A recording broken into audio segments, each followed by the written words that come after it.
Cursed Cassettes presents. I remember the day everything changed at the daycare center. It started like any other Tuesday morning. The sun streamed through the windows, casting a warm glow over the colorful playmats and toys scattered about. The laughter of children filled the air, blending with the sound of crayons scratching against paper. But beneath the surface of that cheerful chaos, an unsettling undercurrent began to bubble. I was in the middle of organizing art supplies when one of the parents, Sarah, rushed in, her face pale and eyes wide. "Can I speak with you for a moment?" she asked, her voice trembling slightly. "Of course, Sarah. What's wrong?" I replied, sensing the urgency in her tone. "It's my son, Noah. He told me something strange yesterday," she began, wringing her hands nervously. "He mentioned a blinking light in the bathroom. I thought it was just his imagination, but what if it's not?" I felt a chill run down my spine. The bathroom was supposed to be a safe space for the kids, a place where they could feel comfortable and secure. "When did he say he saw this light?" "After nap time, I think," Sarah said, her voice barely above a whisper. "He said he saw it when he was washing his hands." "Let me check it out," I said, forcing myself to remain calm. I couldn't shake the feeling that something was off. As I made my way to the bathroom, my mind raced. The thought of a blinking light in such a private space sent alarm bells ringing in my head. I pushed open the door and stepped inside. The small room was tidy, with brightly colored hand soap and cheerful artwork on the walls. But as I approached the mirror, I noticed something strange. A small, nearly invisible lens protruded from the corner of the ceiling. I reached up, my heart racing, and gently touched the device. It felt cold and foreign beneath my fingers. "What is this doing here?" I murmured to myself, feeling a mix of disbelief and anger. Just then, I heard footsteps behind me. "What's going on?" It was Lisa, my fellow staff member, her brow furrowed with concern. "Sarah's son mentioned a blinking light in here, and I think I just found it," I said, stepping back to let her see. Her eyes widened as she focused on the camera. "No way. How long has this been here?" "I don't know, but we need to get this sorted out now," I said firmly. "I'll call the police. This isn't right." As I dialed, I felt the weight of dread settle over me. 911. "What's your emergency?" The operator's voice crackled through the phone. I explained the situation, my voice steady despite the turmoil inside me. "We found a hidden camera in the daycare bathroom, and we believe it was placed here by a former employee." The operator assured me help was on the way, and I hung up, my heart pounding. Lisa paced the small bathroom, her hands clenching and unclenching at her sides. "This is a nightmare," she whispered, shaking her head. Minutes felt like hours as we waited for the police to arrive. The air grew thick with anxiety, and I could see the worry etched on Lisa's face. What if this was recording? What if... "Stop," I interrupted, forcing myself to take a breath. "We need to focus on the children's safety. We'll figure this out." Finally, the sound of sirens pierced the silence, and I rushed to the front door to let the officers in. They were quick and professional, assessing the situation with sharp, trained eyes. After examining the camera, one of the officers turned to me, his expression serious. "This is serious. We need to gather all the children's parents and inform them of what's happened," he said, "and we'll be reviewing footage to see how long this has been operational." A knot tightened in my stomach as the implications sank in. What kind of invasion had we unknowingly allowed in our center? As the officers worked, I gathered the parents, my heart heavy with dread. Sarah was among them, her face pale as I relayed what had happened. "Noah didn't imagine it," she said, tears welling in her eyes. "He wasn't safe here." The officers assured us they would investigate, and that our children would be safe moving forward. I watched as parents hugged their children tightly, fear written across their faces. Days turned into weeks as the investigation continued, and the former employee was ultimately identified. She had been dismissed for inappropriate behavior, and it turned out she had been sneaking back into the daycare to set up the camera, hoping to capture footage for her own twisted reasons. The weight of this knowledge hung heavy over us, but we took action to ensure the safety of the children, reinforcing security measures and conducting thorough background checks on all staff. Looking back, I still feel the chill of that day. It served as a harsh reminder that sometimes the monsters are not supernatural, but rather come in the guise of people we think we know. As I continue my work at the daycare, I hold on to the lessons learned and the importance of vigilance, knowing that the safety of our children must always come first.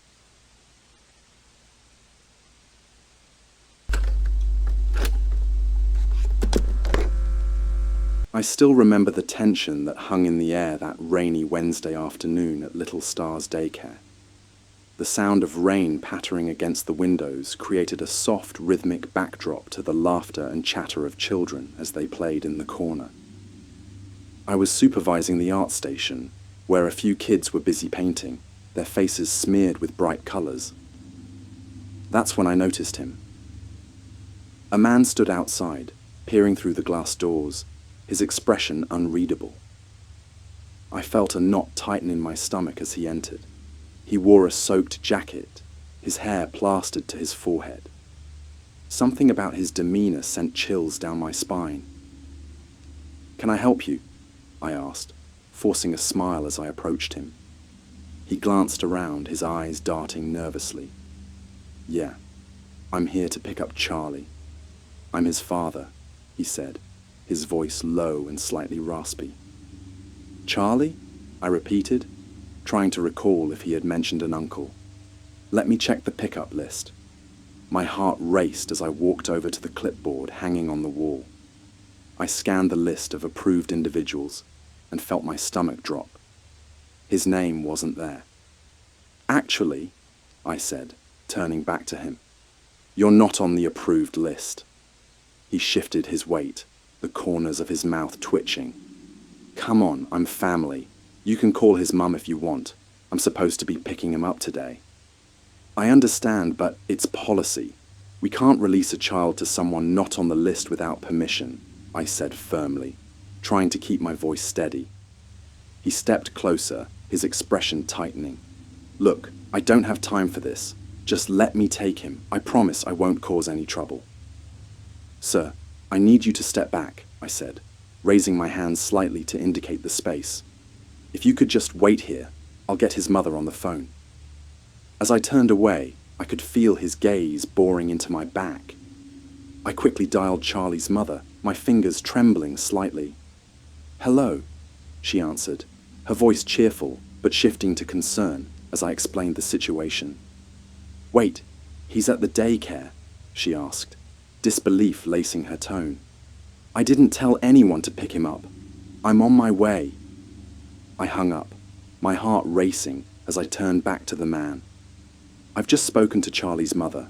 She's on her way, and I need you to wait here until she arrives." He clenched his jaw, the muscles in his face tightening. "You can't keep me here. I have every right to take him." At that moment, a few of the staff members nearby took note of my situation and came to help me. As they approached, the man's demeanor shifted. He straightened his posture, but I could see the tension in his shoulders. "This is ridiculous," he snapped. "You're making a big mistake." Just then, the front door swung open, and Charlie's mother rushed in, her face flushed with panic. "Where is Charlie?" she demanded, looking between me and the man. "Mommy!" Charlie's small voice piped up from the play area, and he rushed over, oblivious to the tension. "I was painting." "Charlie!" his mother exclaimed, kneeling to embrace him tightly. "I'm so glad you're okay." I watched as the man's expression darkened, anger flickering in his eyes. "You're not going to take him away," he said, his voice low and threatening. "I'm his father." Charlie's mother stepped in front of him protectively. "Who are you? You're not my husband," she asked, her voice steady despite the fear in her eyes. He began, but the sound of approaching sirens interrupted him. The man's demeanor shifted again, his face paling as he glanced out the window. "I'm leaving," he said, taking a step back toward the door. "Stop right there," I shouted, desperation rising in my throat. "You can't just walk out of here." But he was already out the door, vanishing into the rain. Moments later, the police arrived, their uniforms stark against the dreary weather.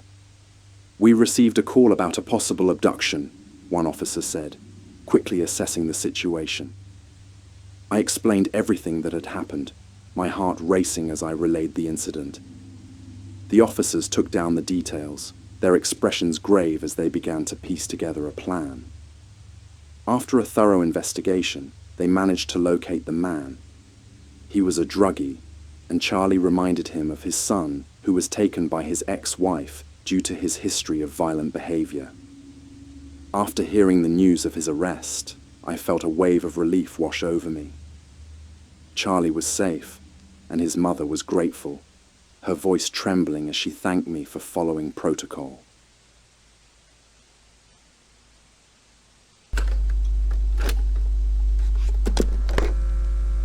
It was an ordinary day, and the sun was shining through the windows, filling the playroom with light.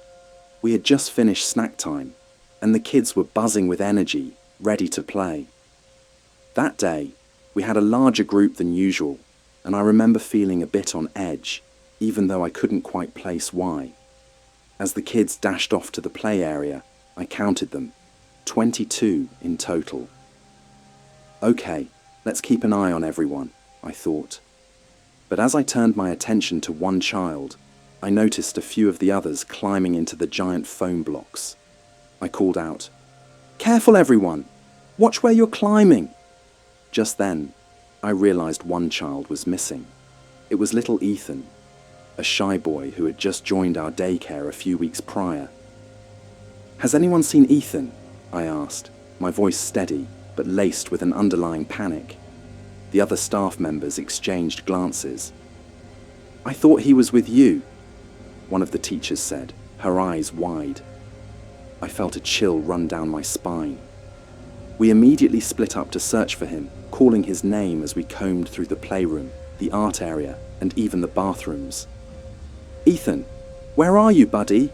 I shouted, my heart racing. Minutes felt like hours as we scoured every inch of the daycare. I approached the outdoor playground, peering behind slides and climbing structures. "Ethan!" I yelled again, but there was only silence, my voice echoing back at me. I turned to my colleague Jenna, who was just as frantic. "We need to alert the parents," she said, her brows knitted in concern. "What if he's outside?" "No, he wouldn't just wander off," I insisted, trying to hold on to a shred of hope. But deep down, I felt the dread creeping in. Just as we were about to call the authorities, another staff member burst through the door, panting heavily. "I think I found him." My heart leaped. "Where?" "In the supply closet," she exclaimed, rushing past us. We followed her into the hallway, our footsteps pounding against the floor. The supply closet was at the end of the corridor, a small room filled with boxes of toys, cleaning supplies, and various arts and crafts materials. As we approached, I could hear faint whimpers coming from inside. "Ethan!" I called softly, my hand trembling as I reached for the doorknob. It was locked. "Ethan, are you in there? Can you hear me?" "Yes." His voice was small and scared. "I can't get out." I felt a wave of relief wash over me, but it was quickly replaced by concern. "We're going to get you out, okay? Just hang tight." Jenna pulled out her phone to call maintenance, but I noticed the latch on the door wasn't fully engaged. "Wait," I said. "I might be able to open it." With a gentle push, I jiggled the doorknob and leaned my weight against the door. With a little force, it gave way, swinging open to reveal a frightened Ethan sitting on the floor, surrounded by boxes. His eyes widened as he looked up at me. "Ethan!" I exclaimed, kneeling down to him. "Are you okay?" He nodded, tears streaming down his cheeks. "I was playing hide and seek, and I got stuck. The door closed behind me and I couldn't open it." I pulled him into a tight hug, relief flooding through me. "You scared us, buddy, but we're so glad you're safe." Jenna knelt beside us, her voice soothing. "You did a great job finding a hiding spot, Ethan, but next time, let someone know where you are, okay?" He sniffled and nodded, still shaken. As I held him, I couldn't help but feel the weight of that moment. The faulty door latch that had caused so much panic was an oversight that would need to be addressed immediately. After calming Ethan down, we made sure to check all the doors in the daycare, reinforcing the importance of safety with our entire team. The incident reminded us how easily things could go wrong in a busy daycare setting, and we promised to be more vigilant in the future. As I sat down later that day to reflect, I realized how quickly a normal day can turn into a nightmare. I felt grateful for the quick thinking of my team, but the fear of what could have happened lingered long after Ethan was reunited with his parents.